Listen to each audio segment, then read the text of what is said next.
ಅಲ್ಲ ಈಗ ನೀನು ಪಾಪ ಮಾಡ್ಕೊಳ್ಳಂತ ನಾನು ಏನು ಹೇಳಿದೆ ಹೇಳು ಪಾರು. ಕೋಪ ಬರ್ದಲ್ಲ ಇನ್ನೇನು ಮಾವ, ನಾನು ಅವತ್ತೇ ಹೇಳಿದೆ ತಾನೆ ನಮ್ಮ ರತ್ನಂಗೂ ಪರ್ಶುಗೂ ಜೋಡಿ ಅಲ್ಲ, ನಮಗಿದು ಸರಿ ಬರಲ್ಲ ಅಂತ. ಅವತ್ತು ಒತ್ತಾಯ ಮಾಡಿ ನಾನು ಬಾಯಿ ಮುಚ್ಚಿಸ್ಬಿಟ್ಟೆ. ಇವತ್ತು ನೀನು ಮರ್ತಿರ್ತೀಯ ಅನ್ಕೊಂಡ್ರೆ ಮತ್ತೆ ಅದೇ ವಿಷಯ ಮಾತಾಡ್ತಿದ್ಯಲ್ಲ. ಶಿವ, ಪಾರವ್ವ ಒಂದು ಮಾತು ಹೇಳಿದ್ರೆ ಅದರೊಳಗೆ ಇನ್ನೊಂದು ಅರ್ಥ ಇರ್ತೈತೆ ಮಗ. ಅವನ ಮಾತನ್ನು ಮತ್ತೆ ಕೇಳಪ್ಪ. ನೀನೇನಪ್ಪಯ್ಯ ಎಲ್ಲ ನೋಡ್ತಿದ್ರು ನೋಡಿಲ್ಲ ನಂಗೆ ಮಾತಾಡ್ತೀಯಲ್ಲ. ಅಲ್ಲ ನಾನು ಪಾರು ಮಾತನ್ನ ಯಾವಾಗ ತೆಗ್ದಾಕಿವ್ನಿ, ಎಲ್ಲಾನು ಅವಳು ಹೇಳ್ದಂಗೆ ಮಾಡ್ಕೊಂಡ್ ಬರ್ತೀವಿ ತಾನೆ. ಅಯ್ಯೋ ಅದಕ್ಕೆ ಅಣ್ಣ ಪ್ಲೀಸ್ ನನ್ನ ವಿಷಯ ನೀವು ಜಗಳ ಆಡಬೇಡಿ, ನನಗೆ ಆಮೇಲೆ ಗಿಲ್ಟ್ ಫೀಲ್ ಆಗುತ್ತೆ. ನಾವು ಜಗಳ ಆಡ್ತಿಲ್ಲ ರತ್ನ, ಐಮ್ ಸಾರಿ ನಾನು ಕೋಪ ಮಾಡ್ಕೊಂಡದಕ್ಕೆ.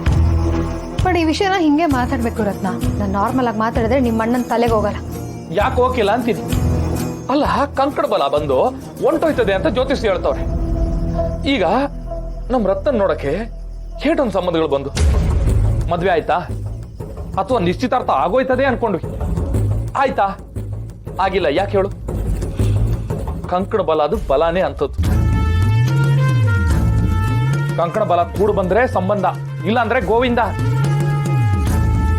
ಅಲ್ಲ ಇದನ್ನೆಲ್ಲ ಕಂಡ ಮ್ಯಾಕು, ಕೇಳ ಮ್ಯಾಕು, ಗೊತ್ತಾದ ಮ್ಯಾಕು, ಅನ್ಭವಿಸಿದ ಮ್ಯಾಕು ಭಯ ಹಾಕಿಲ್ವ ನಂಗೆ? ಅಯ್ಯೋ ನಾನು ಮದ್ವೆ ಆಗ್ಬಾರ್ದು ಅಂತ ಎಲ್ಲಿ ಹೇಳ್ದೆ ಮಾವ. ಮದ್ವೆ ಆಗೋದು ಒಳ್ಳೇದೆ, ಆದ್ರೆ ಪರ್ಶುನೇ ಯಾಕೆ ಅಂತ ಕೇಳ್ತಿರೋದು. ಯಾಕೆ ಅಂದ್ರೆ ನಮ್ಮನೆ ದೀಪ ನಮ್ಮ ಮಾವನ ಮನೆನ ಬೆಳಗ್ಲಿ ಅಂತ. ಈ ಆಸೆ ನಂಗೆ ಏಟೊಂದು ವರ್ಷದಿಂದ ಐತೆ. ನಾ ಅತ್ತೆ ತಾವನು ಬೋಕಿತ ಹೇಳಿವ್ನಿ. ಅದು ಅಲ್ದೆ ಪಾರು, ತಂಗಿರ ಮದುವೆ ಆಗೈತೆ, ಆದ್ರೂ ಅಕ್ಕ ಮನೇಲಿ ಅವಳೆ ಅಂತ ಕೂರ್ಚನೆಲ್ಲ ಮಾತಾಡ್ತವ್ರೆ. ಮಾತಾಡ್ಲಿ ಬಿಡು, ಜನ 1000 ಮಾತಾಡಿ, ಅದಕ್ಕೆಲ್ಲ ಯಾಕೆ ತಲೆ ಕೆಟ್ಕೋಬೇಕು ಅಂತೀನಿ. ಯಾಕೆ ತಂಗಿ ಮದ್ವೆ ಆಗೋಕ್ಕೂ ಮುಂಚೆ ಅಕ್ಕನ ಮದ್ವೆ ಆಗ್ಲೇಬೇಕು ಅಂತ ಏನಾದ್ರೂ ಕಾನೂನು ಇದೆಯಾ? ಮದ್ವೆ ಅನ್ನೋದು ಅವ್ರವ್ರ ಇಷ್ಟ ಮಾವ. ಯಾರ ಜೊತೆ ಆಗ್ಬೇಕು, ಎಲ್ಲ ಆಗ್ಬೇಕು, ಹೇಗಾಗ್ಬೇಕು ಅನ್ನೋದು ಅವ್ರಿಗೆ ಬಿಟ್ಟಿದ್ ವಿಚಾರ ಮಾವ. ನೀನ್ ಯಾಕೆ ಪ್ರೆಷರ್ ಮಾಡ್ತಿದ್ಯಾ? ನಿನ್ ಮಾತಾಡಾಯ್ತಲ್ಲ, ಈಗ ನಾ ಮಾತಾಡ್ತೀನಿ, ನನ್ ಬಿಟ್ಬಿಡು.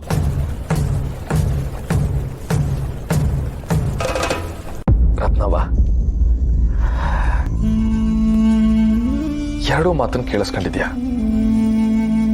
ಆದ್ರೆ ಇದು ನನ್ನ ಆಸೆ. ನೀನು ಪರ್ಸನ್ ಮದುವೆಯಾಗಿ ನಮ್ಮನೆ ಲಕ್ಷ್ಮಿ ನಮ್ಮ ಮಾವನ ಮನೆನ ಬೆಳಗ್ಬೇಕು ಅನ್ನೋದು ನನ್ನ ಆಸೆ. ನಮ್ಮನೆ ಲಕ್ಷ್ಮಿ ಮಾವನ ಮನೆ ಸೇರ್ಕೊಂಡ್ರೆ ಆ ಮನೆ ಲಕ್ಷ್ಮಿಯಾಗಿ ನೆಮ್ಮದಿಯಾಗಿರ್ತೀಯ ಅನ್ನೋ ನಂಬಿಕೆ ನಂಗೈತೆ.